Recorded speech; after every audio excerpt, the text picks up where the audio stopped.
Pozdrav svima i dobrodošli na mom kanalu.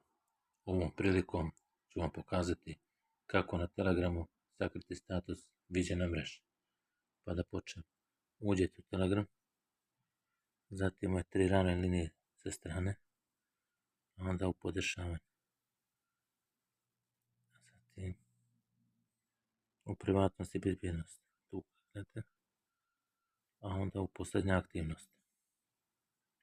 Znači, pisat će vam ko može vidjeti moje vrijeme posljednje aktivnosti. Znači, svi kontakti ili niko. Vi kliknete na ovo niko. I zatim potvrdite na ovom štriku gore. Znači, vidite i sami, pisat će vam posljednja aktivnost niko.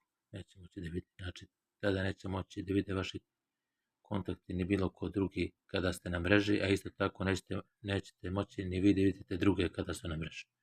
To bi bilo sve u ovom klipu. Zapratite me na ovom kanalu radi još videa koji će biti uskoro objavljeni. Pozdrav na to gledanje.